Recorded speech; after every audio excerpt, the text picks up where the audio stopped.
ಈ ಸಂದರ್ಶನದಲ್ಲಿ ನಮ್ಮ ಜೊತೆಗೆ ಇದ್ದಾರೆ ಶ್ರೀ ಶ್ರೀಕಾಂತ್ ಎಸ್ ಜಿಮ್ನಾಳ್ ಹುಬ್ಬಳ್ಳಿ ಧಾರವಾಡ ಮಹಾನಗರ ಪಾಲಿಕೆಯ ಸದಸ್ಯರಾದಂಥ ಇವರಿಗೆ ನಮ್ಮ Indian politician of India online ಮೀಡಿಯಾಕ್ಕೆ ತುಂಬ ಹೃದಯದ ಸ್ವಾಗತ ಸರ್. ಸರ್, ತಾವು ಪ್ರಥಮವಾಗಿ ರಾಜಕೀಯ ಒಂದು ರಂಗದಲ್ಲಿ ಈಗ ತಾವು ಒಂದು ಯುವಕರಾಗಿ ನೀವು ಪಾದಾರ್ಪಣೆ ಮಾಡಿದ್ದಾರೆ. ಹಾಗಾಗಿ ನೀವು ನಿಮ್ಮ ಒಂದು ರಾಜಕೀಯ ಪ್ರವೇಶವನ್ನು ಯಾವ ಉದ್ದೇಶಕ್ಕೋಸ್ಕರವಾಗಿ ಯಾವ ವರ್ಷದಿಂದ ನೀವು ನಿಮ್ಮ ರಾಜಕೀಯ ಪ್ರಾರಂಭವನ್ನು ತಮ್ಮ ದಾಪುಗಾಲನ್ನು ಇಟ್ಟಿದ್ದೀರಿ ಸರ್? ತಾವು ಒಂದೇನಂದರೆ ನಾನು ಅಮೃತ್ ದೇಸಾಯಿ ಅವರ ಶಿಷ್ಯ ನನ್ನ ಏನಿತ್ತಂದರೆ 2007ರಲ್ಲಿ ST ಕ್ಯಾಂಡಿಡೇಟು ಇರಲಿಲ್ಲ. ಮಹಾನಗರ ಪಾಲಿಕೆ ಮೀಸಲಾತಿ ST ಕ್ಯಾಂಡಿಡೇಟ್ ಇರಲಿಲ್ಲ. ಅವಾಗ ನಾನು ಬೆಂಗಳೂರಲ್ಲಿ ಟೈಲ್ಸ್ ವರ್ಕ್ ಏನೋ ಮಾಡ್ತಿದ್ದೆ. ಸುಮ್ಮನೆ ಒಂದು ರಜಾಕಂತೇಳಿ ಬಂದಾಗ ನನಗೆ ನಮ್ಮ ಅಮೃತ್ ದೇಸಾಯಿ ಅವತ್ತು ನಮಗೆ ಬೇಕಂತ ಲೀಡರ್ಗಳು ಕ್ಯಾಂಡಿಡೇಟ್ ಇಲ್ಲ ಅಂತ ಹುಡುಕ್ತಿದ್ರು. ನಾವು ಒಬ್ಬರು ಮನೆಗೆ ಹೋಗಿದ್ವಿ ಕ್ಯಾಂಡಿಡೇಟನ್ನು ಹಾಕೋಣ ಅಂತ. ನಾನು ಅವ್ರ ಜೊತೆ ನನಗೆ ರಾಜಕೀಯದ ಹುಚ್ಚಿಲ್ಲ ಫಸ್ಟ್ ಸ್ಟಾರ್ಟಿಂಗಲ್ಲಿ. ನಾನು ಅಮೃತ್ ದೇಸಾಯಿ ಅವರ ಬೆಂಬಲದಿಂದ ಅವ್ರ ಜೊತೆ ಇರೋದ್ರಿಂದ ನಾನು ಹೋದಾಗ ಒಬ್ಬರು ಕ್ಯಾಂಡಿಡೇಟ್ ಕೇಳಿದೆ. ಅವರು ನಮ್ಮ ರಿಲೇಷನ್. ಅವ್ರಿಗೆ ಇಲ್ಲ, ನೀವು ಈ ಸಲ ಕಾರ್ಪೊರೇಷನ್ ಎಲೆಕ್ಷನಿಗೆ ಮೀಸಲಾತಿ ST ಬಂದೈತಿ ಮತ್ತು ನೀವು ನಿಲ್ಲೋ ಅಂತ ನಾವು ಸಪೋರ್ಟ್ ಮಾಡ್ತೀವಿ. ಅಲ್ಲೋ ನನಗೆ ಹೇಳ್ತೀನಿ, ನೀನೇ ನಿಂತು ಬಿಡಲ್ಲ ಅಂತ ಅಂದ್ಬಿಟ್ರು. ಅಂದಾಗ ಅಮೃತ್ ದೇಸಾಯಿ ಅವ್ರು ಏನಂದರು, ಒಬ್ಬ ಹಿರೇ ಮನುಷ್ಯ ಅಂತ ಮನೆಗೆ ಹೋದ್ರೆ ನಮಗೇನು ಅವ್ರು ವ್ಯಾಲ್ಯೂ ಕೊಡಲಿಲ್ಲ.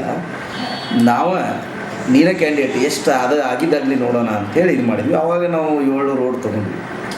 ಫಸ್ಟ್ 2007ರಾಗ ಮೀಸಲಾತಿ ಪಟ್ಟಿ ಇದ್ದಾಗ JDSಯಿಂದ 7 ರೋಡ್ ತೊಗೊಂಡಾಗ ಅವ್ರು ಏನು ಹೇಳಿದ್ರು ಅಂದರೆ, 7 ರೋಡ್ ತೊಗೊಂಡು ನಾನು ಬಿದ್ದೆ. ಆವಾಗ ಬಿದ್ದ ತಕ್ಷಣ ನನಗೆ ಹೊಳ್ಳೆ ಒಂದು ರಾಜಕೀಯ ರಂಗಕ್ಕೆ ಇಳಿದು ವಾಪಸ್ ಮತ್ತು ನಾನು ಟೈಲ್ಸ್ ಮೇಸ್ತ್ರಿ ಆಗ್ಬೇಕಂದ್ರೆ ನನಗೆ ಅದು ಒಂಥರ ಏನೋ ಇದು ಅನಿಸಿ ನಾನು ಆವಾಗ ಅಮೃತ್ ದೇಸಾಯಿ ಅವ್ರ ಬೆಂಬಲದಿಂದ ಅವ್ರ ಹಿಂದಿಂದ ಅವ್ರ ಫಾಲೋವರ್ಸ್ ಆಗಿ ವರ್ಕ್ ಮಾಡ್ಕೊತ ಬಂದು. ಅವರು ಜಿಲ್ಲಾ ಪಂಚಾಯತಿ ಸದಸ್ಯರಾಗಿದ್ದರು. ಅದು ಇದು ವರ್ಕು ಏನೋ ಬಂದರು ನನ್ನ ಮುಂದಾಳವಾಗಿ ಬಿಟ್ಟು ಮಾಡಿಸ್ತಿದ್ರು. ಅಲ್ಲಿಂದ ಏನಾಯಿತು, ನನ್ನಲ್ಲಿ ಅವರು ಕೆಲವೊಂದು ಅನುದಾನ ಅವು ಇವು ಬಂದಾಗ ನಮ್ಮಲ್ಲಿ ಅವ್ರಿಗೆ ಗೊತ್ತಿರಲಿಲ್ಲ, ನಮ್ಮ ಏರಿಯಾ ಬರಲಿಲ್ಲ ಅಂದರೂ ನಾನು ಹೇಳಿ ದೇವಸ್ಥಾನಕ್ಕೆ ಆಗಬೇಕು, ಸ್ಕೂಲ್ ಮಕ್ಕಳಿಗೆ ಇರಬೇಕು ಹೇಳ್ಕೊಂಡು ಮಾಡ್ಕೊಂಡು ಬಂದು 2013ಕ್ಕೆ ಮಾತ್ರ. ಅವಾಗ ನಾನು ಒಂದು 1650 ಓಟಿಂದ ನನಗೆ ನನ್ನ ಉದ್ದೇಶ ಏನಂದರೆ, ನಾನು ಬಡತನ ಮನೆಯಿಂದ ಬಂದವ, ನಾನು ಒಳ್ಳೇದಾಗಬೇಕು, ನನ್ನಿಂದ 4 ಜನಕ್ಕೆ ಒಳ್ಳೇದಾಗಲಿ, ನನಗೆ ಆ ಥರ ನಮ್ಮ ಜನಕ್ಕೆ ಆಗಬಾರ್ದು ಅನ್ನೋಂಥ ಒಂದು ಉದ್ದೇಶದಿಂದ ನಾನು ರಾಜಕೀಯ ಪ್ರವೇಶ ಮಾಡಿದ್ವಿ. ಶ್ರೀಕಾಂತ್ ಅವರೇ, ತಾವು ಏನಪ್ಪ ಅಂತಂದ್ರೆ ಜನಪರ ಈಗ ತಾವು ಉದ್ದೇಶ ಮತ್ತು ನಾನು ಹಿಂದುಳಿದ ವರ್ಗದ ಒಬ್ಬ ಜನಾಂಗದ ಒಬ್ಬ ಪ್ರತಿನಿಧಿಯಾಗಿ ರಾಜಕೀಯ ಪ್ರವೇಶವನ್ನು ನಾನು ಅನಿರೀಕ್ಷಿತವಾಗಿ ಪ್ರವೇಶ ಮಾಡಿದೆ. ಅದು ನನಗೆ ಮೂಲ ಕಾರಣಕರ್ತರಾದಂಥ ಶ್ರೀ ಅಮೃತ್ ದೇಸಾಯಿ ಅವರು ಅಂತ ಹೇಳಿದಿತ್ತವ ನನ್ನ ಹಿರಿಯರನ್ನು. ಆದರೆ ನೀವು ಏನಪ್ಪ ರಾಜಕೀಯ ಪ್ರವೇಶ ಮಾಡಿದ ನಂತರ ಕೇವಲ ನೀವು ಒಬ್ಬ ಮಹಾನಗರ ಪಾಲಿಕೆ ಹುಬ್ಬಳ್ಳಿ ಧಾರವಾಡ ಮಹಾನಗರ ಪಾಲಿಕೆ ಒಂದು ಒಳ್ಳೆಯ ಒಂದು ಕ್ಷೇತ್ರದ ಒಬ್ಬ ಪ್ರತಿನಿಧಿಯಾಗಿದೆ. ಆ ಪ್ರತಿನಿಧಿ ಆದಂಥ ನಿಮ್ಮ ಕ್ಷೇತ್ರದಲ್ಲಿ ಬರ್ತಕ್ಕಂಥ ತಾವು ಮಾಡಿದಂಥ ಅಧಿಕಾರದ ಸೇವೆಯನ್ನು ತೆಗೆದುಕೊಂಡ ನಂತರ ನೀವು ಜನಪರವಾದಂಥ ಕಾರ್ಯಗಳು ಯಾವ ರೀತಿ ಮಾಡಿದ್ದಾರೆ ಸರ್? ನಾನು ಮೊದಲಿಂದಲೂ ವರ್ಕ್ ಮಾಡ್ಕೊತಾನೆ ಬಂದಿದ್ದೀನಿ. ಈಗೂ ನನ್ನ ಅನುದಾನ ಅಂದರೆ ನಮಗಿನ್ನೂ ಕಾರ್ಪೊರೇಷನ್ ಒಳಗಡೆ ಕೊಟ್ಟಿಲ್ಲ, ಚಾರ್ಜ್ ಇಲ್ಲ. ಆದ್ರೂ ಹಿಂದಿನ ಕಾರ್ಪೊರೇಟರ್ ಮಾಡಿದ ವರ್ಕ್ಗಳು ಪೆಂಡಿಂಗ್ ಇದ್ದ ಕೆಲಸಗಳನ್ನೆಲ್ಲ ತೆಗೆದು ವರ್ಕ್ ಮಾಡಿಸ್ತಾ ಇದ್ದೀನಿ. ರೋಡ್ ಮಾಡಿಸ್ತಾ ಇದ್ದೀನಿ, ಗಟ್ರ್ ಮಾಡಿಸ್ತಾ ಇದ್ದೀನಿ. ಕೆಲವೊಂದು ಇದು ನಮ್ಮ ಅಗ್ರಿ ಯೂನಿವರ್ಸಿಟಿ ಮೇನ್ ಎತ್ತಿನಗುಡಿ ರೋಡಿಗೆ ದ್ವಾರವೆಲ್ಲ ಮಾಡಿಸಿದ್ದೀನಿ. ಸಣ್ಣ ಪುಟ್ಟ ಏನು ಕೆಲಸ ಇದ್ದಾವೋ ಅವೆಲ್ಲ ಮಾಡ್ತಾಯಿದ್ದೀನಿ. ಈಗ ನನ್ನ ಅನುದಾನದೊಳಗೆ ಒಂದಕ್ಕೆ 11,80,000 ರೂಪಾಯಿದೊಂದು ಇದು ಸ್ಕೀಮ್ ಬಂದಿತ್ತು, ಅದನ್ನು ಮಾಡಿಸ್ತಾಯಿದ್ದೀನಿ. ಈಗ ನಿನ್ನೆ ಒಂದು 15 ಲಕ್ಷ ರೂಪಾಯಿದೊಂದು ಬಂದಿದೆ, ಅದನ್ನು ಟೆಂಡರ್ ಕರಿತಾ ಇದ್ದೀನಿ. ಒಟ್ಟು ನನ್ನ ಅನುದಾನದೊಳಗೆ ಏನು ಬರುತ್ತೋ ಆ ಕೆಲಸಗಳನ್ನು ಮಾಡ್ತಾಯಿದ್ದೀನಿ. ನನಗೇನಂದರೆ, ಈಗ ನಾನು ಬಡತನ ಪರಿಸ್ಥಿತಿ ಒಳಗೆ ಹೆಂಗಿದ್ದೆ ಹಂಗೆ ಇದ್ರೆ ಜನಕ್ಕೆ ಹೆಲ್ಪ್ ಮಾಡೋದು, ಅದು ನನಗೆ ಭಾಳ ಇದು. ನಾನು ಎಜುಕೇಷನ್ ಭಾಳ ಇಲ್ಲ, ನಮ್ಮದು 7th ಓದಬೇಕಾದ್ರೆ ನಮಗೆ ಭಾಳ ಕಷ್ಟ ಇತ್ತು. ಹಾಗಾಗಿ ನಾನೀಗ ಬಡ ಮಕ್ಕಳಿಗೆ ಬುಕ್ಸು, ಆಮ್ಯಾಗ ಡ್ರೆಸ್ಸು ಎಲ್ಲ ಕುಮಾರಸ್ವಾಮಿ ಹುಟ್ಟುಹಬ್ಬ ಮತ್ತು ನನ್ನ ಮಗಳು ಬರ್ತಡೇ, ನಮ್ಮ ಬರ್ತಡೇ ಹೀಗೆಲ್ಲ ಮಾಡ್ತಾಯಿದ್ದೀನಿ. ನಮ್ಮೂರಲ್ಲಿ ಒಂದು 20 ವರ್ಷದಿಂದ ಜಾತ್ರೆ ಆಗ್ತಿತ್ತು, ಒಳ್ಳೆ ಜಾತ್ರೆ, ಅದು ಬಂದಾಗಿತ್ತು. ಇವಾಗ ನಾನು ಬಂದಮೇಲೆ ಆ ಜಾತ್ರೆ ಮಾಡಿಸ್ತಾಯಿದ್ದೀನಿ ಮತ್ತು ಒಳ್ಳೆಯ ಕೆಲಸ ಮಾಡ್ತಾಯಿದ್ದೀನಿ. ಖಂಡಿತವಾಗಿ ಈಗ ಯಾಕಂತಂದ್ರೆ ತಾವು ಒಬ್ಬ ಯುವಕರಾಗಿ ನೀವು ಮಾಡಿದಂಥ ನಾನು ಕೆಲವೊಂದಂಥ ತಮ್ಮ ಆಕ್ಷರಲ್ಲಿರ್ತಕ್ಕಂಥ ಎಲ್ಲವೊಂದು ಆಗುಗಳ ಬಗ್ಗೆ ಮತ್ತು ನೀವು ಮಾಡಿದಂಥ ಜನಪರ ಕಾರ್ಯಕ್ರಮಗಳು ಅಂದರೆ ಒಂದು ಅತ್ಯಂತ ಯುವಕರಿಗೆ ಏನು ಅಂತ ಒಂದು ಮಾದರಿ ಆಗ್ತದೆ. ಆ ದೃಷ್ಟಿಯಲ್ಲಿ ತಾವು ಈ ಪಕ್ಷದಲ್ಲಿ ನಿಮಗೆ ಪಕ್ಷ ಏನಪ್ಪ ಸಮಾಜದ ಒಂದು ದೀನ ದಲಿತರ ಮತ್ತು ಎಲ್ಲ ವರ್ಗದ ಜನರಿಗೆ ನೀವು ಸೇವೆ ಮಾಡಲು ರಾಜಕೀಯ ಒಬ್ಬ ಜನಪ್ರತಿನಿಧಿಯಾಗಿ ಆಯ್ಕೆಗೊಂಡು ತಾವು ಇಲ್ಲಿ ಜನಸೇವೆ ಮಾಡ್ತಾ ಇದ್ದಾರೆ. ಆದರೆ ನೀವು ನಿಮ್ಮ ಮುಂದಿನ ಏನಪ್ಪ ಅಂದ್ರೆ ಒಬ್ಬ ಸಾಮಾನ್ಯ ನಮ್ಮ ಹುಬ್ಬಳ್ಳಿ ಧಾರವಾಡ ಮಹಾನಗರ ಪಾಲಿಕೆ ಒಬ್ಬ ಸದಸ್ಯ ಆಗಿದ್ದಾರೆ. ಮುಂದೆ ನೀವು ಇದೇ ಅಧಿಕಾರದಲ್ಲಿ ಇದ್ದುಕೊಂಡು ಪಕ್ಷ ನಿಮಗೆ ಏನಾದರೂ ಮೇಲಿನ ಹಂತಕ್ಕೆ ಇನ್ನೂ ಅವಕಾಶಗಳು ಕೊಟ್ಟಾಗ ನೀವು ಇನ್ನೂ ವಿಚಾರಗಳನ್ನು ಏನು ಇಟ್ಕೊಂಡಿದ್ದಾರೆ ತಾವು? ನನ್ನ ವಿಚಾರ ಏನಂದ್ರೆ ಸರ್, ಪಕ್ಷ ಒಂದು ಎಲ್ಲರಿಗೂ ಕೆಲವೊಬ್ಬರಿಗೆ ಆಸೆ ಇದ್ದೇ ಇರುತ್ತೆ, ನಾನು ಬೆಳಿಬೇಕು, ನಾನು ದೊಡ್ಡ ಮಾಡಬೇಕು ಅನ್ನೋದು ಇದ್ದೇ ಇರುತ್ತೆ. ಆದರೆ ಇವಾಗ ನಾನು 5 ವರ್ಷ ಮೊದಲು ನಮ್ಮ ಮಹಾನಗರ ಪಾಲಿಕೆ ಒಳಗೆ ಒಳ್ಳೆ ಹೆಸರು ಬಂದರೆ ಜನ ಒಳ್ಳೆಯವರು ಅಂತ ಅನ್ನಿಸ್ಕೊಂಡ್ರೆ ಮಾತ್ರ ಬೆಳವಣಿಗೆಗೆ ಸಾಧ್ಯ, ಇಲ್ಲ ಅಂದರೆ ಬೆಳವಣಿಗೆಗೆ ಸಾಧ್ಯ ಇಲ್ಲ. ಈ ಕೆಲವೊಂದು ರಾಜಕಾರಣಿಗಳನ್ನು ನಾವು ನೋಡಿದ್ದೀವಿ, ಹೆಸರು ಹೇಳೋಕ್ಕಾಗಲ್ಲ, ಅವರು ಬೇಕಾದವ್ರು ನಾವು ಬೇಕಾದವ್ರು ಇರ್ತೀವಿ. ಅವರು 5 ವರ್ಷದಲ್ಲೇ ಅವ್ರ ಪೀರಿಯಡ್ ಮುಗಿದ್ಬಿಡುತ್ತೆ. ಒಳ್ಳೆ ಅಧಿಕಾರ ಸಿಗಲಿ ಅಂತ ಬರ್ತಾರೆ, ಅಧಿಕಾರ ಸಿಕ್ಕಿದಾಗ ಜನರ ಕಡೆಯಿಂದ ಏನೋ ಅವ್ರಿಗೆ ಕರೆಕ್ಟಾಗಿ ಸ್ಪಂದನೆ ಮಾಡೋದಿಲ್ಲ. ಆಮ್ಯಾಗ ಏನೋ ಬಡವ್ರಿಗೆ ಏನೋ ಒಂದು ಪ್ರಾಬ್ಲಮ್ ಆದರೂ ಹೋಗಿ ನೋಡ್ತಾ ಇರೋದಿಲ್ಲ. ಹೀಗೆಲ್ಲ ಆದಾಗ ಜನರಿಗೆ ಬೇಸರ ಆಗುತ್ತೆ. ನನ್ನ ಉದ್ದೇಶ ಆದಿಲ್ಲ. ನನಗೆ ಇವತ್ತು ಯಾರಿಗೋ ಒಬ್ರಿಗೆ ಏನೋ ಆದ್ರೂ ಇಮಿಡಿಯೇಟಾಗಿ ಹೋಗಬೇಕು, ನೋಡಬೇಕು, ಅವು ಒಳ್ಳೆಯದನ್ನು ಮಾಡಬೇಕು ಅನ್ನುವಂಥದ್ದು ಮಾತ್ರ ಇದೆ. ರಾತ್ರಿ 12 ಗಂಟೆಗೆ ಏನು ನನ್ನ ವಾರ್ಡಲ್ಲಿ ಏನೋ ಪ್ರಾಬ್ಲಮ್ ಆದರೂ ನಾನು ಸ್ವತಃ ಹೋಗಿ ನಿಂತು ನಾನೇ ಅವ್ರ ಸಂಬಂಧಿಕರು ಇರ್ತಾರೋ ಬಿಡ್ತಾರೋ ಗೊತ್ತಿಲ್ಲ ಮಾಡ್ತೇನೆ. ಇವಾಗ ನೀವು ಬಂದಿರಿ ಅಂತ ಇಲ್ಲಿ ಕುಂತಿದ್ದೀನಿ, ಇಲ್ಲಾಂದರೆ ನಮ್ಮ ಏರಿಯಾದಲ್ಲಿ ಒಂದು 3 ದಿನದಿಂದ ಒಂದು ಸಿಲಿಂಡರ್ ಬ್ಲಾಸ್ಟ್ ಆಗಿ ಒಬ್ಬರು 3 ಜನ ಇಲ್ಲಿ ಗಾಯ ಆಗಿದ್ದರು. ಒಬ್ಬರು ಹೆಣ್ಮಗಳು ಇವಾಗಲೇ ಈಗ ತೀರ್ಕೊಂಡಿದ್ದಾರೆ. ಅಲ್ಲಿ ತಹಸೀಲ್ದಾರ್ ಹೋಗಿದ್ದಾರೆ ಅಂತೇಳಿ ಒಂದು ಫೋನ್ ಬಂತು. ನಾನು ನಿಮಗೋಸ್ಕರ ಒಂದು 10 ನಿಮಿಷ ವೇಟ್ ಮಾಡ್ತಾ ಇದ್ದೀನಿ. ಸರ್, ತಾವು ಸರ್ಕಾರದ ಈಗ ನೀವಿನ್ನ ತಾವು ಜಿಲ್ಲಾ ಹುಬ್ಬಳ್ಳಿ ಧಾರವಾಡ ಮಹಾನಗರ ಪಾಲಿಕೆ ಸದಸ್ಯರಾಗಿ ಇನ್ನು ಅಧಿಕಾರವನ್ನು ಸ್ವೀಕರಿಸಲಿ, ಖಂಡಿತ ಅದು ಸತ್ಸಂಗತಿ. ಆದರೆ ನೀವು ಹುಬ್ಬಳ್ಳಿ ಧಾರವಾಡ ಮಹಾನಗರ ಪಾಲಿಕೆಯ ಸದಸ್ಯರಾಗಿ ನಂತರ ಸರ್ಕಾರದ ಯೋಜನೆಗಳ ಜೊತೆಗೆ ಈ ಸರ್ಕಾರೇತರ ಯೋಜನೆಗಳ ಜನರ ಒಂದು ಅವರ ಮನೆ ಬಾಗಿಲಿಗೆ ತರುವಂತಹ ಯೋಜನೆ ನೀವೇನು ಪೂರ್ವದಲ್ಲಿ ರಾಜಕೀಯ ಪೂರ್ವದಲ್ಲಿ ಮಾಡ್ಕೊಂಡಿದ್ದೀರಿ ಅಂತ ಹೇಳ್ತಾ ಇದ್ದಾರೆ. ಈಗ ಬರುವಂತಹ ದಿನಮಾನಗಳಲ್ಲಿ ಯಾವ ರೀತಿ ನೀವು ನಿಮ್ಮ ಯೋಜನೆಯಲ್ಲಿ ಹಾಕೊಂಡಿದ್ದೀರಾ? ಸರ್, ನಂದು ಏನಂದರೆ ನಮ್ಮ ಇಂಟೆನ್ಷನ್ ಒಂದೇ. ನಮ್ಮ ವಾರ್ಡ್ ನಂಬರ್ 3 ಅಥವಾ 1ರಿಂದ 24 ವಾರ್ಡ್ ಒಳಗಡೆ ಏನು ಪ್ರಾಬ್ಲಮ್ ಆದರೂ ನೋಡೋಣ. ಆಮೇಲೆ ಒಂದು ವಿಷಯ ಏನಂದರೆ, ನಮ್ಮಲ್ಲಿ ರೋಡಿನ ವ್ಯವಸ್ಥೆ ಸರಿ ಇಲ್ಲ. ರೋಡು, ಗಟರ್ಸು, ನಮ್ಮ ಜನ ಕೇಳೋದೇನೆಂದರೆ ರೋಡು, ಗಟರು, ವಾಟರು, ಕ್ಲೀನಿಂಗ್ ಇಷ್ಟೇ ಕೇಳೋದು. ಅದನ್ನು ಬಿಟ್ಟು ಬೇರೆ ನನಗೆ ಅದು ಮಾಡಿಕೊಡು ಇದು ಮಾಡಿಕೊಡು ಅಂತ ಯಾರೂ ಕೇಳೋದಿಲ್ಲ. ಕೆಲವೊಂದು ಸ್ಲಮ್ ಏರಿಯಾದಲ್ಲಿ ಏನಾಗಿಬಿಟ್ಟಿದೆ, ಅಕ್ರಮ ಬಡಾವಣೆ ಮಾಡಿಬಿಡ್ತಾರಲ್ಲ, ಅಲ್ಲೇ ಒಂದು ಸ್ವಲ್ಪ ಪ್ರಾಬ್ಲಮ್ ಜಾಸ್ತಿ ಆಗೋದು.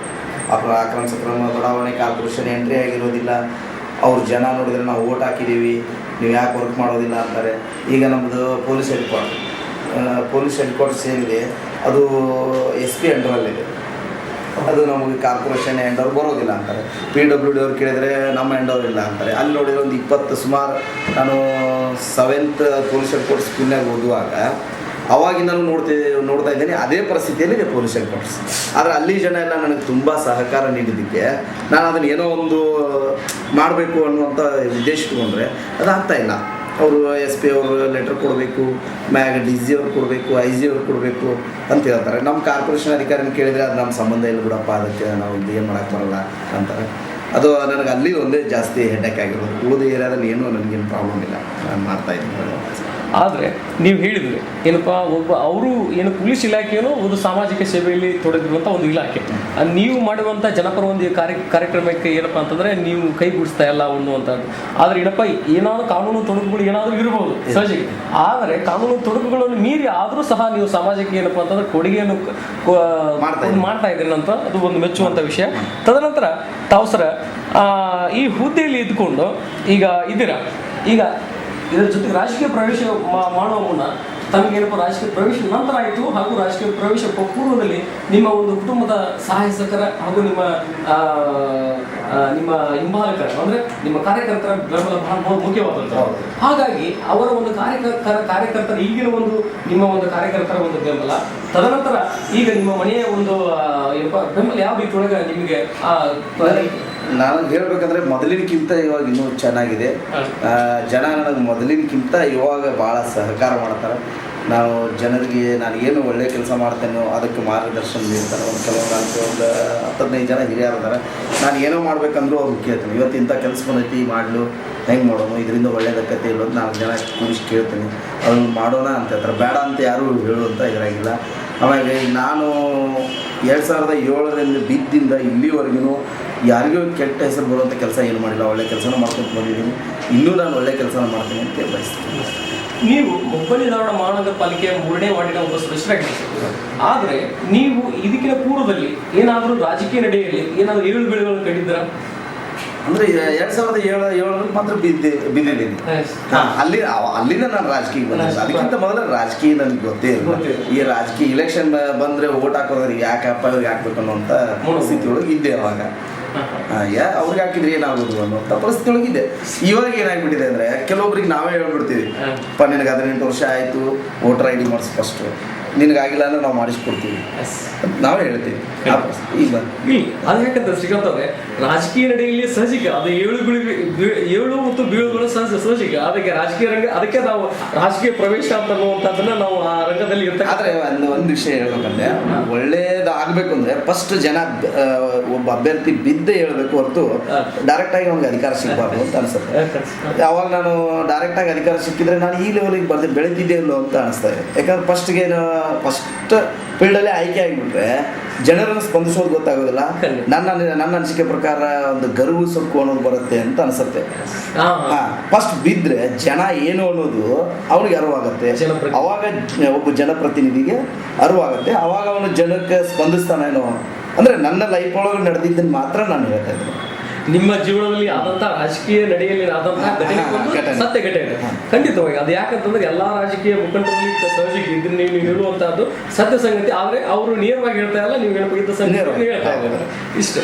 ಆದ್ರೆ ಈ ರಾಜಕೀಯ ನಡೆಯಲ್ಲಿ ನೀವು ನಿಮ್ಮ ಒಂದು ಐಕಾನ್ಸ್ ಅಂತಂದ್ರೆ ನಿಮ್ಮ ಒಬ್ಬ ಮುಖಂಡರಿರ್ತಾರೆ, ಅವರ ರಾಜಕೀಯ ಮತ್ತು ಅಷ್ಟೇ ಅಲ್ಲ ಸಾಮಾಜಿಕವಾಗಿ, ಧಾರ್ಮಿಕವಾಗಿ, ಇನ್ನುಳಿದಂತೆ ಎಲ್ಲ ಒಂದು ಸಮುದಾಯಕ್ಕೆ ಕೊಟ್ಟಂತ ಕೊಡುಗೆಗಳು ಮತ್ತು ಅವರು ಮಾಡಿದಂಥ ಸಾಧನೆಗಳ ಅನುಗುಣವಾಗಿ ನಾನು ಒಬ್ಬ ರಾಜಕೀಯ ಮುಖಂಡನಾಗಿ ಬೆಳೆಯಬೇಕು ಅನ್ನುವಂಥ ಆಸೆ ಇರ್ತಾರೆ. ಅಂತ ಆ ವ್ಯಕ್ತಿ ನಿಮಗೆ ರಾಜಕೀಯ ನಡೆಯಲ್ಲಿ ಯಾರು ಮಾದರಿ?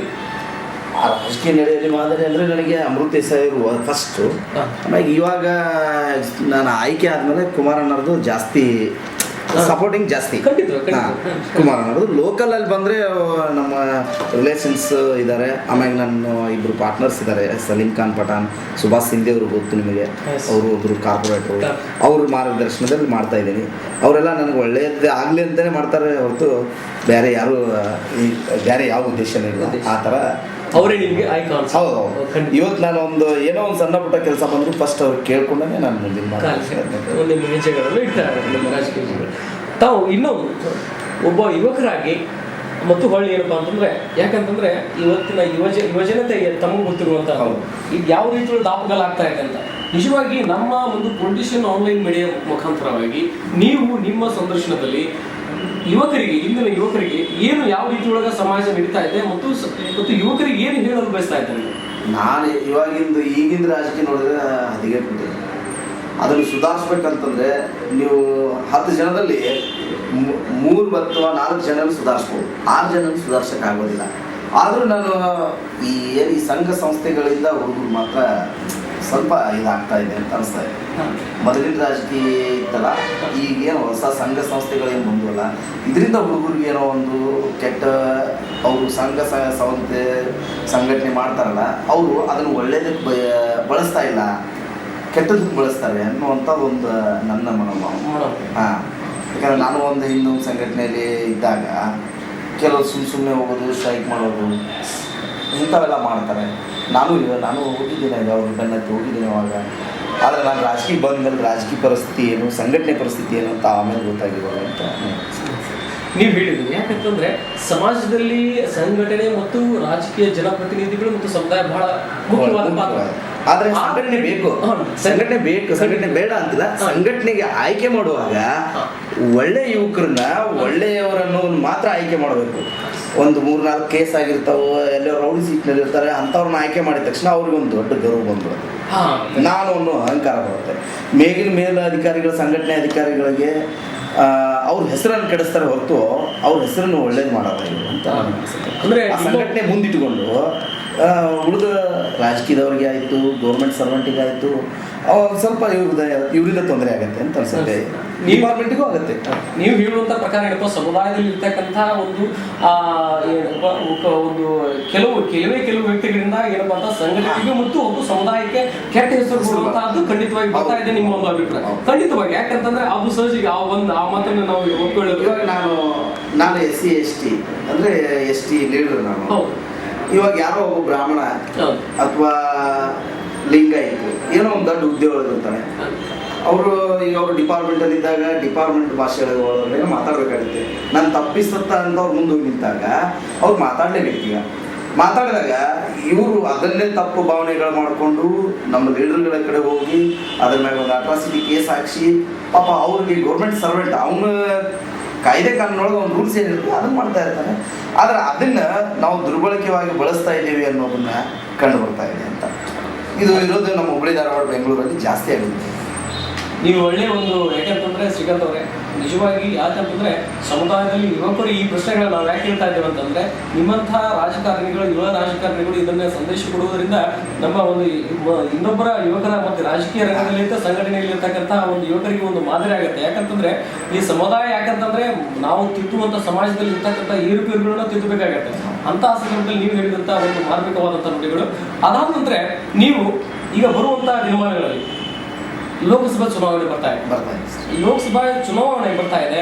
ಈಗ ಲೋಕಸಭಾ ಚುನಾವಣೆಯ ಪ್ರಕಾರವಾಗಿ ಯಾವುದೇ ಒಂದು ಪಕ್ಷ ಈಗ ನಿರ್ದಿಷ್ಟವಾಗಿ ನಿಮ್ಮ ಒಂದು ಅನಿಸಿಕೆ ಪ್ರಕಾರ ಈಗ ಒಂದು NDA ಇದೆ, ಅಥವಾ ಏನಂತಂದ್ರೆ ನಿಮಗೆ NDA ಕಾಂಗ್ರೆಸ್ ಬರ್ತಾ ಇದೆ, ಕಾಂಗ್ರೆಸ್ ಅಥವಾ BJP ಮತ್ತು ಹಾಗೂ ತೃತೀಯ ರಂಗ ಅಂತನ್ನುವಂಥದ್ದು ಇದೆ. JD. ಈ ತೃತೀಯ ಇವು ಮೂರು ಅಂತರಗಳಲ್ಲಿ ಇರ್ತಕ್ಕಂಥದ್ದನ್ನು ನಿಮಗೆ ಯಾವುದು ಬರ್ಬೋದು ಈ ಇಂದಿನ ಒಂದು ರಾಜಕೀಯ ಪರಿಸ್ಥಿತಿಯಲ್ಲಿ? ನಮ್ಮ ಅನಿಸಿಕೆ ಪ್ರಕಾರ ನೋಡಿ ಸರ್, ಈಗ ಏನಾಗಿಬಿಟ್ಟಿದೆ ಅಂದರೆ, ನಾವು ಕಾಂಗ್ರೆಸ್ ಮೇಲೆ ಕಾಂಗ್ರೆಸ್ ಇದೆ, ಈಗ BJP ಒಂದು ಗಾಳಿ ಬೀಸ್ತಾ ಇದೆ. ನಾವು ಹಿಂದಿನ ಇದರಲ್ಲಿ ಈಗ ವಿಧಾನಸಭಾ ಚುನಾವಣೆಯಲ್ಲಿ ನಮ್ಮ ಇದೇನಿತ್ತಂದರೆ BJP ಅವ್ರ ಹೆಸರು ಕೆಡಿಸ್ಕೊಂಡಿದ್ದಾರೆ, ಕಾಂಗ್ರೆಸ್ ಅವ್ರ ಮೇಲಿದ್ದು ಅವರು ಹೆಸರು ಕೆಡಿಸ್ಕೊಂಡಿದ್ದಾರೆ, ನಾವು ಬರ್ತೀವಿ ಒಂದು 50% ನಾವು ಇರ್ತೀವಿ ಅನ್ನುವಂಥದ್ದು ಒಂದು, ನಮ್ಮ ಕುಮಾರಣ್ಣ ಒಂದು 50% ಒಂದು CM ಆಗ್ತಾರೆ ಅನ್ನುವಂಥ ಒಂದು ಆಸೆ ನಮಗೂ ಇತ್ತು. ಆದರೆ ಈಗಿನ ರಾಜಕೀಯಕ್ಕೆ ಒಳ್ಳೆ ಅಧಿಕಾರಿನ ತರುವಂಥ ಇದು ಯಾರಿಗಿಲ್ಲ. ಈಗ ಇಷ್ಟು ಜನ ನಾವು CM ನೋಡಿದ್ದೀವಿ, ಇದರಲ್ಲಿ ಕುಮಾರಣ್ಣಂಥ CM ನಾವು ನೋಡಿಲ್ಲ ಅಂತ ನಾನು ಹೇಳ್ತೇನೆ. ಯಾಕಂದ್ರೆ ನಾನು ಈ ಪಕ್ಷದಾಗ ಇದ್ಕೊಂಡು ಹೇಳ್ತಾ ಇಲ್ಲ, ಈ ಪಕ್ಷ ಒಳಗಡೆ ಇದ್ದರೂ ಈಗ ಸಿದ್ದರಾಮಯ್ಯ ಅವರು ನೋಡ್ತಾ ಇದ್ದೀವಿ. ಸಿದ್ದರಾಮಯ್ಯ ಅವರು CM ಆದ ತಕ್ಷಣ ಕಾರ್ಪೊರೇಟ್ರಿಗೆ ಇನ್ನೂ ಅಧಿಕಾರನೇ ಇಲ್ಲ. ಯಾಕಂದ್ರೆ ಅವರು ಈಗ ಮಾಡ್ತಾ ಇರೋದು ಇವರು ಕರ್ನಾಟಕ ಸರ್ಕಾರದವರು ಮಾಡಬೇಕು, ಆಗ್ತಾ ಇಲ್ಲ. BJP ಅವರು ಇದ್ದಾಗ ಮಾತ್ರ ಇಮಿಡಿಯೇಟಾಗಿ ತೊಗೊಂಡ್ರು. ಯಾಕಂದರೆ ಯಡಿಯೂರಪ್ಪ ಅವರು ತೊಗೊಂಡ್ರು, ಒಳ್ಳೆ ವರ್ಕು ಮಾಡಿದ್ದಾರೆ. ಅವರು ಇನ್ನು ಒಂದೇನಾದ್ರು ಪಕ್ಷ ಬಿಟ್ಟು ಹೋಗಿದ್ದಕ್ಕೆ ಕಾಂಗ್ರೆಸ್ ಬಂತು ಅಂತ ನನಗನ್ಸುತ್ತೆ. ಈಗ MP ಇಲೆಕ್ಷನಲ್ಲಿ ನಾವು ಹೇಳ್ತಾ ಇದ್ದೀವಿ, 500 ಜನ ನಮ್ಮಿಂದ ಅಂದ್ರೆ 500 ಓಟ್ ಅದಾವಂದ್ರೂ ನಮಗೆ ಗೊತ್ತಾಗಬೇಕು, ನಾವು ಗುರುತಿಸ್ಬೇಕು ಅಂದರೆ ನಮಗೊಂದು MP ಕ್ಯಾಂಡಿಡೇಟ್ ಕೊಡಿ ನಾನು ಹೇಳ್ತಾ ಇದ್ದೀನಿ. ಯಾಕಂದರೆ ನಾವು ಇವ್ರಿಗೆ ಕ್ಯಾಂಡಿಡೇಟ್ ಕೊಡಲಿಲ್ಲ ಅಂದರೆ ನಾವು ಯಾರಿಗೆ ಓಟ್ ಹಾಕಂತ ಹೇಳೋದು? ಅವಾಗ ಜನಕ್ಕೆ ನೀವು ಯಾರಿಗೆ ಕಾಂಗ್ರೆಸ್ಗೆ ಹಾಕಂತ ಹೇಳಕ್ಕೂ ಹೋಗಲ್ಲ, BJP ಹಾಕಂತ ಹೇಳೋಕ್ಕಾಗಲ್ಲ. ನಮ್ಮ ಪಾಡಿಗೆ ನಾವು ಕುಂದಿರ್ಬೇಕಾಗತ್ತೆ. ಅವಾಗ ಅವ್ರ ಜನ ನಮ್ಮ ಕಾರ್ಯಕರ್ತರೇ ಅವ್ರಿಗೆ ಏನು ತಿಳಿದೈತೋ ಅದನ್ನು ಮಾಡ್ತಾರೆ ಹೊರತು ನಾವು ನಮ್ಮವ್ರಿಗೆ ಮಾಡಿ ಅನ್ನೋಕ್ಕೆ ಬರ್ಲಂಗೆ ಆಗಿಬಿಡುತ್ತೆ. ಅದಕ್ಕೆ ನಮಗೆ ಈ ನಮ್ಮ ಹುಬ್ಬಳ್ಳಿ ಧಾರವಾಡ ಜಿಲ್ಲಾದಲ್ಲೇ ಸೆಕೆಂಡ್ ನಾವೇ ಇದ್ದೀವಿ, ಕಾರ್ಪೊರೇಷನಲ್ಲಿ ಸೆಕೆಂಡ್ ನಾವೇ ಇದ್ದೀವಿ, MLA ಹತ್ರ ಬಂದು ಸೋತವ್ರು ನಾವೇ. ಅದಕ್ಕೆ ನಾನೇನು ಹೇಳ್ತಾ ಇದ್ದೀನಿ, ನಮ್ಮಲ್ಲೊಂದು ಕ್ಯಾಂಡಿಡೇಟ್ ಹಾಕೋಣ. ನಾವು ಈಗ ಕ್ಯಾಂಡಿಡೇಟ್ ಹಾಕಿದ್ವಿ ಅಂದರೆ ಸುಮಾರು ಒಂದು 35-40 ಸಾವಿರ ಓಟ್ ಇದೆಯೋ 50 ಸಾವಿರ ಇದೆಯೋ ಆ ಓಟು ನಮಗೆ ಕನ್ವರ್ಟ್ ಆಗುತ್ತೆ. ಅಂದರೆ ನಮ್ಮ ಜನ ನಮಗಿದ್ದಾರೆ ನಮ್ಗೆ ಗೊತ್ತಾಗುತ್ತೆ. ನಾವು ಕ್ಯಾಂಡಿಡೇಟ್ ಹಾಕಿಲ್ಲ ಅಂದರೆ ಒಡೆದು ಹೋಗುತ್ತೆ ಅಂತ ನಾನು ಹೇಳ್ತಾ ಇದ್ದೀನಿ. ಅದನ್ನು ಅನ್ನಾರು ಮಾತಾಡಿದ್ದೀವಿ. ಆಯ್ತಪ್ಪ ಆಯ್ಕೆ ಮಾಡೋಣ, ಮಾಡಿ ಒಂದು ಕ್ಯಾಂಡಿಡೇಟ್ ಹಾಕೋಣ ಅಂದ್ಕೊಂಡಿದ್ದಾರೆ. ನಮ್ಮ ಹೊರಟಿ ಸಾಹೇಬರು ಅದೇ ಕಾರ್ಯವಿದ್ದಾರೆ. ನೀವು ಹೇಳುವಂಥ ಒಂದು ಪ್ರಕಾರ ಏನಪ್ಪ, ನಮ್ಮ ಕ್ಷೇತ್ರದಲ್ಲಿ ಒಬ್ಬ MP ಏನಪ್ಪ ಲೋಕಸಭಾ ಕ್ಷೇತ್ರದ ಒಬ್ಬ ಪ್ರತಿನಿಧಿ ನಮ್ಮವರೇ ಇರಬೇಕು ಅನ್ನುವಂಥದ್ದು. ಹೀಗಾಗಿ ಒಂದು ತದನಂತರ ಏನಪ್ಪಾ ಅಂತ ತೃತೀಯ ರಂಗ ಏನಪ್ಪಾ ನಮ್ಮ ರಾಷ್ಟ್ರದಲ್ಲಿ ಬರುತ್ತೆ ಅನ್ನುವಂಥದ್ದು ನಿಮ್ಮ ಒಂದು ಅಭಿಪ್ರಾಯ. ಖಂಡಿತವಾಗಿ ಅದೇನಪ್ಪ ಖಂಡಿತವಾಗಿ ತಾವು ಅಂದ್ರೆ ಅದಕ್ಕೆ ಲಾಸ್ಟ್ ನಿಮ್ದು ಏನಪ್ಪಾ ನಿಮ್ಮ ಪಕ್ಷ ಜಾತ್ಯತೀತ ಜನತಾದಳದ ಒಂದು ಪಕ್ಷದ ಒಬ್ಬ ನಿಷ್ಠಾವಂತ ಕಾರ್ಯಕರ್ತರಾಗಿ ಹಾಗೂ ನಮ್ಮ ಹುಬ್ಬಳ್ಳಿ ಧಾರವಾಡ ಮಹಾನಗರ ಪಾಲಿಕೆ ಸದಸ್ಯರಾಗಿ ಈಗ ನೀವು ನಿಮ್ಮ ಪಕ್ಷ ಏನಾದರೂ ಸದಾವಕಾಶವನ್ನು ಕೊಟ್ಟಾಗ ಅಥವಾ ನಿಮ್ಮ ಒಂದು ಮನಸ್ಸಿನ ಒಂದು ಮನೋಭಾವನೆ ನಾನು ಇನ್ನೂ ಮೇಲಿನ ಹಂತ ಅಂದ್ರೆ ಒಂದು MLA ಅಥವಾ ಇಲ್ಲ ಅಂತಂದ್ರೆ ಒಂದು ನಿರ್ದಿಷ್ಟವಾಗಿ ಅಥವಾ MLC ಅಥವಾ ಇಲ್ಲ ಈ ನಿರ್ದಿಷ್ಟವಾದ ಒಂದು ಮನುಷ್ಯನಿಗೆ ಒಂದು ಸಹಜ ಒಂದು ನನ್ನದೇ ಆದಂತ ಗುರಿ ಇರ್ತಾರೆ. ಆ ಗುರಿಯನ್ನು ನಿಮಗೆ ಯಾವ ರೀತಿ ಒಳಗೆ ನಿಮ್ಮ ಪಕ್ಷ ನಿಮಗೆ ಸದಾವಕಾಶ ಕೊಟ್ಟರೆ ಕೊಡತ್ತೆ ಅದಂತೂ ಕುಮಾರಣ್ಣ ಕೊಡ್ತಾರಂತೆ ನನಗೆ 100% ಇದೆ. ಅದೇನು ನನಗೇನು ಬೇರೆ ಮಾತಿಲ್ಲ. ಅಂದರೆ ನನ್ನ ಉದ್ದೇಶ ಏನಂದರೆ 1995ರಿಂದ 2013ರವರೆಗೆ ST ಮೇಯರ್ ಮೀಸಲಾತಿ ಇಲ್ಲ. ಮೇಯರ್ ಅಥವಾ ಉಪಮೇಯರ್ ಮೀಸಲಾತಿ ಪಟ್ಟಿ ಬಿಡುಗಡೆ ಇಲ್ಲ. ಇವಾಗ ಕೋರ್ಟಿಗೆ ಹೋಗಿದ್ದು ಅದೇ ಉದ್ದೇಶ. ಈಗ ಅದು ST ಮೀಸಲಾತಿ ಮೇಯರ್ ಅಥವಾ ಉಪಮೇಯರ್ ಸಿಕ್ಕರೆ ನಾವು ಜನರ ಕಣ್ಣಿಗೆ ಒಳ್ಳೆಯ ಹೆಸರು ತಗೊಂಡು ಇವನು ಒಳ್ಳೆಯವರು ಅನಿಸ್ಕೊಂಡ್ರೆ ಮಾತ್ರ ಮುಂದಿನ ಪೀರಿಯಡಲ್ಲಿ ನೀವು ಹೇಳ್ದಂಗೆ ನಾನು 2ನೇ ಸ್ಟೆಪ್ ಇಡೋಕ್ಕೆ ಆಸೆ ಪಡ್ತೀನಿ ಹೊರತು ಅಲ್ಲಿವರೆಗೆ ನಾನು ಆ ಆಸೆ ನನಗಿಲ್ಲ. ಯಾಕಂದರೆ ಇವಾಗ ಹುಬ್ಬಳ್ಳಿ ಧಾರವಾಡ ಮಹಾನಗರ ಪಾಲಿಕೆ ಸದಸ್ಯನಾಗಿ ಒಳ್ಳೆಯ ಒಂದು ಕೆಲಸ ಮಾಡಬೇಕು, 4 ಜನರ ಕಡೆಯಿಂದ ಒಳ್ಳೆಯದು ಅನಿಸ್ಕೋಬೇಕು ಹೊರತು ಕೆಟ್ಟದ್ದು ಅನಿಸ್ಕೊಳಕ್ಕಾಗಲ್ಲ. ಅದರ್ ಸೈಡ್ ಪಾರ್ಟಿಯವ್ರು ಮಾತಾಡ್ತಾ ಇರ್ತಾರೆ, ಅದು ಬೇಡ. ಪಾರ್ಟಿ ವಿಷಯ ಬೇರೆ, ಜನರ ಬರೋ ಮಾತೇ ಬೇರೆ. ಇವಾಗ 1ರಿಂದ 24 ವಾರ್ಡಲ್ಲಿ ಹಾಯೆಸ್ಟ್ ವರ್ಕು ಮತ್ತು ಒಳ್ಳೆಯ ಹಾಯೆಸ್ಟ್ ವರ್ಕರ್ ಅಂದರೆ ನಾನು ಬಿಟ್ಟರೆ ಶಿವು ಹಿರೇಮಠ BJPಯಿಂದ. ನಾನು ಅದನ್ನು ಹೇಳಕ್ಕೆ ಬಯಸ್ತೇನೆ. ಯಾಕಂದರೆ ಶಿವು ಹಿರೇಮಠ ಅವರು ಬೆಳಗ್ಗೆ ಹೋಗ್ತಾರೆ, ವಾರ್ಡಲ್ಲಿ ಅಡ್ಡಾಡ್ತಾರೆ, ಜನರ ಕಷ್ಟ ಸುಖ ಏನಂತ ಕೇಳ್ತಾರೆ. ಅವ್ರ ಇದರಲ್ಲೇ ನಾವು ಮಾಡ್ತಾಯಿದ್ದೀವಿ. ಯಾಕಂದ್ರೆ ಅವ್ರು BJP ಇರ್ಬೋದು, ನಾನು JDS ಇರ್ಬೋದು. ಈ ಕಾರ್ಯದಲ್ಲಿ ನಾವಿಬ್ಬರು ಫ್ರೆಂಡ್ಸೇ. ಈ ಶಿವು ಹಿರೇಮಠಕ್ಕೆ ನಾನು ಕೇಳ್ತೀನಿ, ಅಣ್ಣ ಏನು ಮಾಡ್ತೀರಿ ಬೆಳಗ್ಗೆ ಅಂತ. ವಾಕಿಂಗ್ ಬಂದು ಶ್ರೀಕಾಂತ್ ಇಂಥ ಏರಿಯಾ, ನಾನು ಇಂಥಲ್ಲಿದ್ದೀನಿ ಕೇಳ್ತೀನಿ. ಅವ್ರ ಇದರಿಂದಲೇ ನಾನು ಅದನ್ನು ಮಾಡ್ತಾಯಿದ್ದೀನಿ. ನಮ್ಮ ಶ್ರೀಕಾಂತ್ ಅವರೇ, ನೀವು ಮಾಡಿದಂಥ ನಿಮ್ಮ ರಾಜಕೀಯ ನಡೆಯಲ್ಲಿ ಎಲ್ಲವೂ ನಿಮ್ಮ ಒಂದು ಅನಿಸಿಕೆ ಪ್ರಕಾರ ಮತ್ತು ನಿಮ್ಮ ಪಕ್ಷದ ಒಂದು ಪರವಾಗಿ ನೀವು ಯಶಸ್ಸಿಗೆ ಮುಟ್ಲಿ ಅನ್ನುವಂಥದ್ದನ್ನು ತಮಗೆ ಒಂದು ಸಂದೇಶವನ್ನು ಕಳಿಸುತ್ತಾ ನಿಮಗೆ ಇಷ್ಟೊತ್ತಿನ ತಮಗೆ ತಮ್ಮ ಬಿಡುವಿನ ಒಂದು ವೇಳೆ ಸಂದೇಶ ಕೊಟ್ಟಿದ್ದಕ್ಕೆ ತುಂಬ ಧನ್ಯವಾದಗಳು ಹೇಳುತ್ತಾ ಇಲ್ಲಿ ಮುಗಿಸ್ತಾ ಇದ್ದೀನಿ. ನಮಸ್ಕಾರ.